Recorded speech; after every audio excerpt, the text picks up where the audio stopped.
So, greetings, gentlemen. आज I am going to tell you about India-US relations, which is very important topic for lecturate in SSB, NSB, AFSB and everywhere.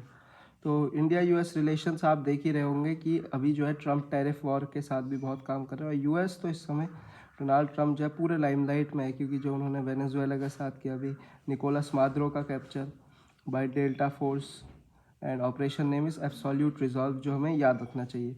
Even माद्रो has S-300 S-125, लेकिन कुछ भी defence उनका काम नहीं किया। तो आज मैं आपको इंडिया यूएस रिलेशंस में कई चीज़ें बताने वाला हूँ।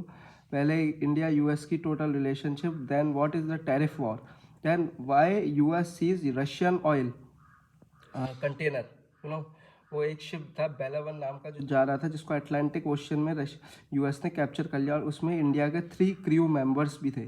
तो इसलिए वो इंडिया के लिए काफ़ी इंपॉर्टेंट हो जाता है, because Indian crew members were also there. And now Trump is also talking about 500% tariff over India. तो एक एक चीज़ इस रिपोर्ट में मैं आपको कवर करवाऊँगा, ठीक है। तो स्टार्ट करते हैं India US relations. It is going to be a very interesting session. First of all, at the time of the cold war era में हमने नॉन अलाइनमेंट किया था, ठीक है, बाय इंडिया, लेकिन non alignment by India but Pakistan supported US. Non alignment एक policy थी जो हमारे साथ ऐसा था कि US gave us the one dilemma, means they gave us situation कि आइदर सपोर्ट अस और support the Soviet union, but despite having good relations with the Soviet Union, we want the sovereignty and also the idea of Vasudhaiv Kutumbakam that is now taken, but from very past time we are following it, that we will not support the war. Okay, we will not support the war anytime. That's why we use the policy of non-alignment. It's a very big policy. इसमें क्या है कि हमने कहा था ना हम US को सपोर्ट करेंगे ना हम रशिया को सपोर्ट करेंगे, सोवियत यूनियन को, बट हम बीच के रास्ते पे रहेंगे। हम ट्राई करेंगे कि ये सब रुक जाए। तो हमारे साथ उस समय इंडोनेशिया, इजिप्ट जैसे नेशंस भी थे, और लेकिन पाकिस्तान ने यूएस को सपोर्ट किया था, जो आज तक कर रहा है।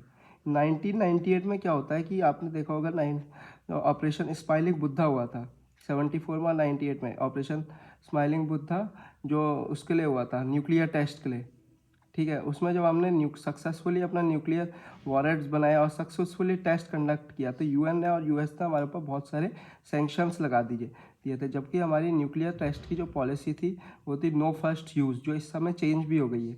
इस समय हमारी पॉलिसी हो गई है कि if we see any movement in the Pakistan carrying the nuclear warheads towards the station, so we will be the first one to attack them, because if they do like this, then direct threat to India is that they are the mad country, they can do anything. So India के ऊपर जब sanctions लगे तो हमने तब भी retaliate किया था, जैसे अभी टैरिफ के बावजूद भी हम कुछ नहीं कह रहे हैं और कुछ समय में द एक्सेप्टेड। तो यही आगे आने वाले समय में भी होने वाला है। The US India civil nuclear agreement is marked a major milestone in strategic partnership. उसके बाद दोनों के बीच में एक, ठीक है, उन्होंने हमें मान लिया, हमने भी उनको मान लिया था कि इन्होंने बना लिया है। अगर डिफेंस रिलेशंस के बात की जाए तो general security of military information agreement GSOMIA बनाया है, लीमोआ बनाया है, लॉजिस्टिक एक्सचेंज एग्रीमेंट।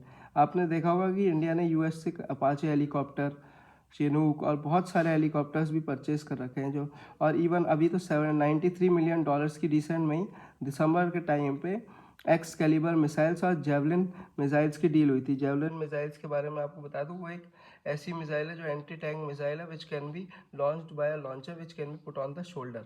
तो इसलिए $93 मिलियन की हमने उनके साथ डील की थी। तो ऐसे इंडिया के साथ जो यूएस की पार्टनरशिप है वो बहुत ज़्यादा है।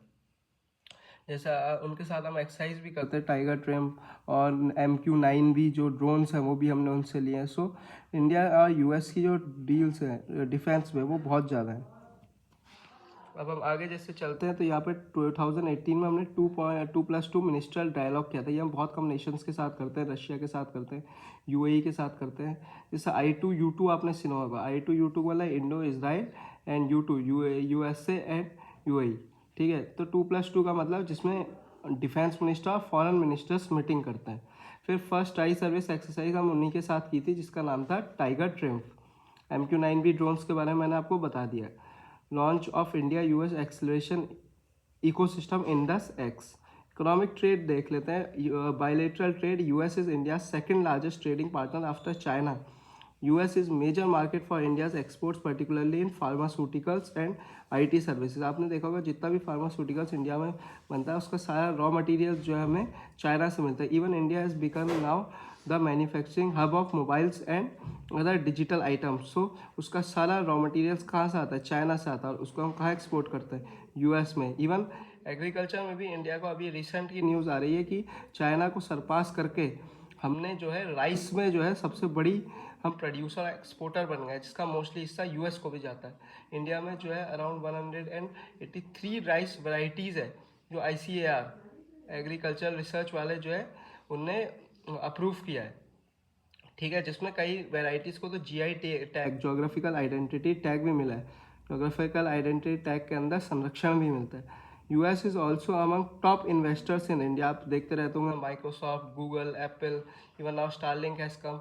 तो ये सब जो है इंडिया में, इवन माइक्रोसॉफ्ट तो जो बिल गेट्स हैं उनके, he has a plan for India, vision for India की vocational skills development programmes in the Indian schools as the core education they are running. millions of dollars they are using spending on India for making it vocationally high. Because India में जो है vocational skills अगर आएंगे तो people will get more and more use two of the things. Because now days you can see that the country is shifting toward the artificial intelligence. और vocational skills जिसको आती है उसकी खासियत यह है कि जिसको नहीं आती उससे दोनों को आप कंपेयर करेंगे तो 28% सैलरी जिसको वोकेशनल स्किल्स है उसको ज़्यादा मिलती है, क्योंकि ही हैज़ अ टेक्निकल माइंड. ठीक है, that's why Indian government is promoting education and vocational skills. Quad में भी इंडिया उनके साथ है. I2U2 मैंने आपको बताया था कि Indo Israel US UAE. Quad में क्या है देखिए, जापान है, इंडिया, ऑस्ट्रेलिया है और US है. ये है कि चाइना को और रशिया को काउंटर करने के लिए. तो एक तरफ तो हम ब्रिक्स में चाइना रशिया के साथ हैं और एक तरफ हम क्वाड में अमेरिका के साथ हैं. तो ये दिखाता है नॉन अलाइनमेंट जो मैंने आपको बताया था कि इंडिया सबके साथ अच्छे रिलेशंस रखना चाहता है, चाहे वो हमारे साथ रखें या ना रखें. चलिए इसको आगे ले जाते हैं. Strategic clean energy partnership.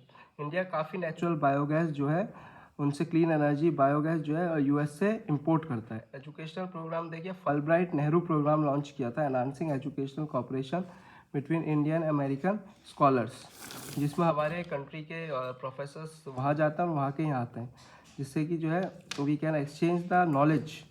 The Fulbright Nehru program. Okay, the Nehru was the Prime Minister of India and Fulbright was the Prime Minister of America. Then second is GIAN. It is not the character of Nobita Wala, but it is global initiative of academic network.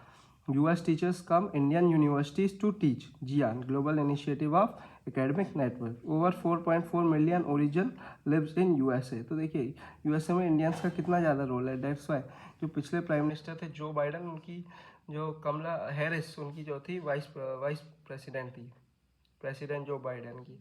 And like this the Kumara Swami and many of the Indian मूल के जो है वहाँ पे बहुत सारे लोग हैं, जिससे वहाँ पे they are the voter market also there. Means voter market means काफ़ी वो ये फॉर्म करते हैं कि वहाँ पे who will sit on the throne. ठीक है.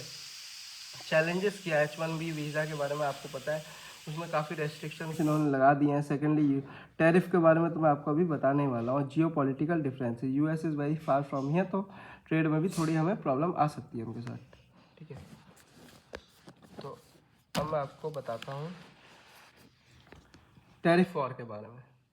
ठीक है, तो I can cover this topic in the next video also because it is going around 10. सो इसको मैं अगले पार्ट 2 में बनाता हूँ.